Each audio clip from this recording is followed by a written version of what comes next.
नमस्कार दोस्तों, कैसे हैं आप सब? उम्मीद करती हूँ आप सब बहुत अच्छे होंगे और ये बताने के लिए नीचे कमेंट बॉक्स में जय माता दी ज़रूर लिखिए। आज की वीडियो में हम बात करते हैं दुर्गा सप्तशती का दूसरे अध्याय के बारे में।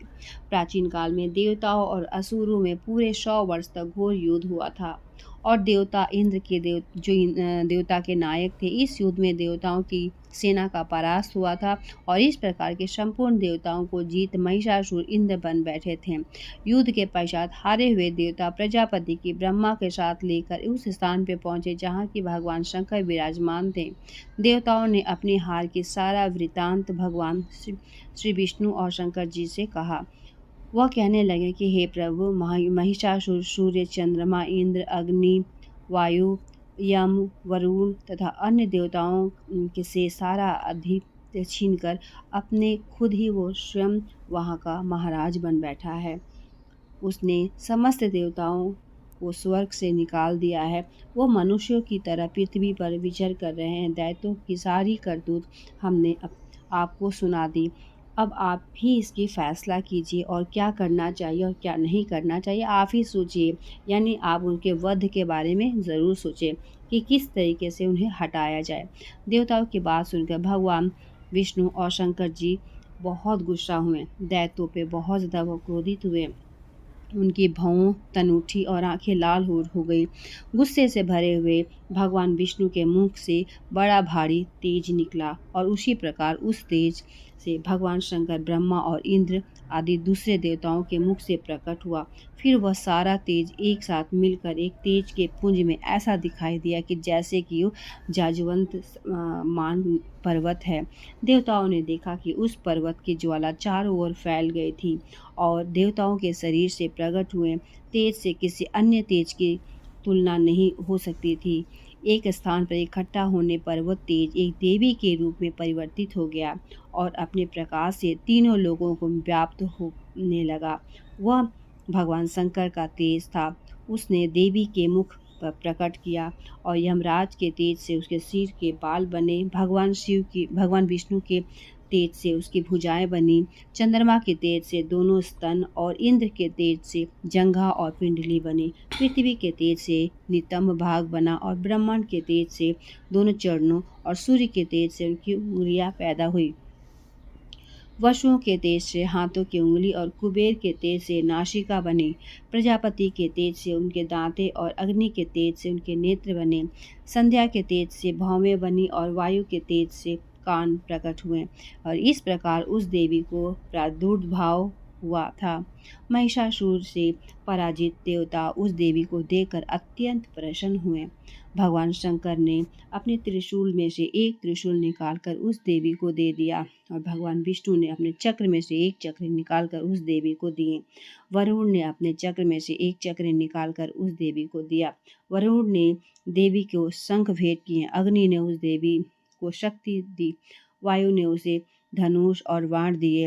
सहस्त्र नेत्रों वाले त्रिदिवराज इंद्र ने उसे अपने वज्र से उत्पन्न करने वाली वज्र दिए और ऐरावत हाथी का एक घंटा उतार कर देवी को भेंट किए। यमराज ने उसे कालदंड में से एक दंड दिए। वरुण ने उसे पाशा दिया।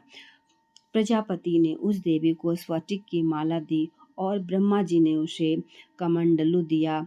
सूर्य ने देवी कर के समस्त रोमों में अपनी किरणों का तेज भर दिया। काल ने उसे चमकती हुई ढाल और तलवार दी। उज्ज्वल हार और दिव्य वस्त्र उसे भेंट किए गए और उसके साथ ही उसके पास दिव्य चूड़ामणि दिए गए। 2 कुंडल, कंकड़ और उज्ज्वल अर्धचंद्र, बाहों के लिए बाजूबंद, चरणों के लिए नूपुर, गले के लिए सुंदर हंसली और उंगलियों के लिए रत्नों से बनी हुई अंगूठी उसे दी गई। विश्वकर्मा जी ने उन्हें फरसा दिया और इसके साथ ही कई प्रकार के अस्त्र शस्त्र से उनके पूरे शरीर सज गए। इसके अतिरिक्त उसके कभी न कुम्हालने वाले सुंदर कमलों की मालाएं भेंट की और समुद्र ने सुंदर कमल के फूल भेंट किए। हिमालय ने संवारी के लिए सिंह और तरह तरह के रत्न देवी को भेंट किए। यक्षराज कुबेर ने मधु से भरा हुआ पात्र और शेषनाग ने उन्हें बहुमूल्य मणि से विशोभित किया। इस तरीके से हर देवी देवता ने कुछ न कुछ उन्हें भेंट के रूप में दिया और इस समस्त विश्व में हलचल मचा दिया और समुद्र कांप उठे, पृथ्वी डोलने लगी और सब ने जब देखा कि पर्वत हिलने लगी तो देवताओं ने उस समय प्रसन्न हो और सिंह वाहिनी जगत जननी देवी से कहा, देवी तुम्हारी जय हो। इसके साथ ही महर्षि ने भक्ति भाव से विनम्र होते हुए एक स्तुति कही और संपूर्ण त्रिलोकी के शोक मग्न देखकर दैत्यगण ने उसकी सेनाओं के साथ लेकर और हथियार आदि सजाकर उठ खड़े हुए। महिषासुर ने के क्रोध की कोई सीमा नहीं थी। उसे क्रोध में भरकर कहा, यह क्या उत्पात है। फिर वो अपने सेना के साथ उस ओर दौड़ा जिस ओर से भयंकर नाद का शब्द सुनाई दिया था और आगे पहुंचकर उसने देवी को देखा जो कि इतनी प्रभा से तीनों लोक को प्रकाशित कर रही थी। उसके चरणों के भार से पृथ्वी दब भी जा रही, माथे के मुकुट से आकाश में एक रेखा सी बन रही थी और उसके धनुष के टंकोर से सब ओर शुद्ध हो रहे थे। देवी अपनी सहस्त्र भुजाओं से संपूर्ण दिशाओं में फैलाए खड़ी थी।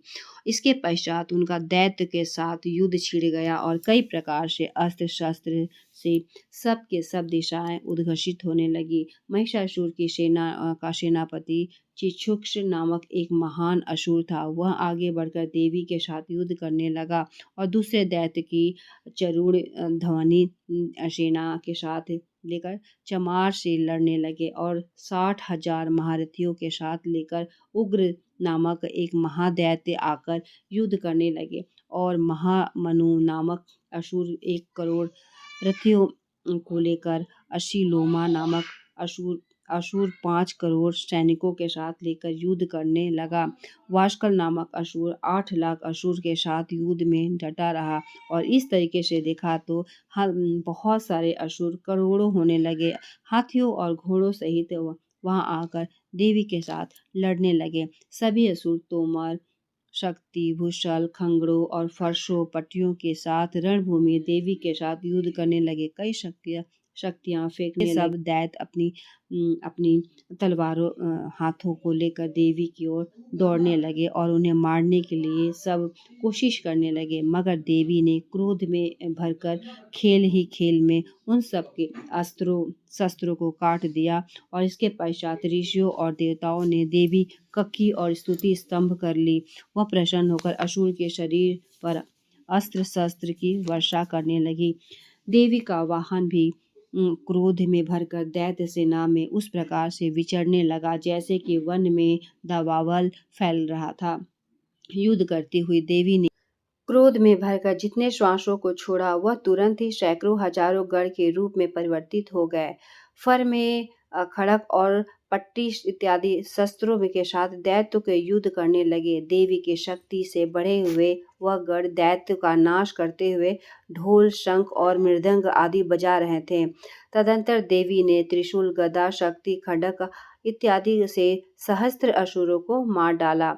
कितनों को घंटे में भयंकर आवाज से ही वह यमलोक पहुंचा दी। कितने को असुर को उसके पास से बांधकर पृथ्वी पर घसीट कर मारने लगे। कितने को तलवार से टुकड़े टुकड़े कर दिया और कितने को गदा की चोट से धरती पर सुला दिए।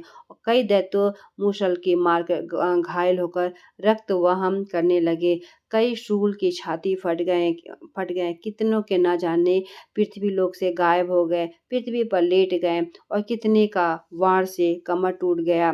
देवताओं को पीड़ा देने वाले दैत्य कट कट कर मरने लगे। कितने के बाहें अलग होकर गिरने लगी, कितने को ग्रीवा कट गई। यानी कहा जाए तो सारे दैत्यों का समाप्ति होने लगा। और इस तरीके से जहाँ पर वह घोर संग्राम हुआ था वहाँ भी भूमि रथ, हाथी, घोड़े और असुर की लाशों से भरी हुई थी और असुर सेना के बीच में रक्तपात होने के कारण रुधिर की नदियां बह गई। और इस तरीके से देवी ने असुर की विशाल सेना का क्षण भर में इस तरीके से नष्ट कर डाला जैसे कि तृण काष्ठ के बड़े समूह में अग्नि नष्ट कर डालती है। और देवी का सिंह भी गर्दन के बालों को हिलाता हुआ बड़ा शब्द करता हुआ असुर के शरीर से मानो प्राणों को ढूंढ रहा है। वह देवी के गणों ने जब दैत्यों के साथ युद्ध किया तो देवताओं ने प्रसन्न होकर आकाश से उन पर पुष्प वर्षा की। और इस तरीके से दुर्गा सप्तशती का दूसरा अध्याय जो है समाप्त होता है। अगला जो तीसरा अध्याय है उसके लिए भी मैं वीडियो शेयर करूंगी, तो वीडियो को बस आपको देखना है, सुनना है और कई गुना ज़्यादा आपको लाभ मिलेगा। तो उम्मीद करती हूँ कि मेरे द्वारा दी हुई जानकारी से कहीं ना कहीं आपको लाभ ज़रूर मिलेगा। चलिए मिलते हैं एक नए वीडियो के साथ, तब तक के लिए धन्यवाद।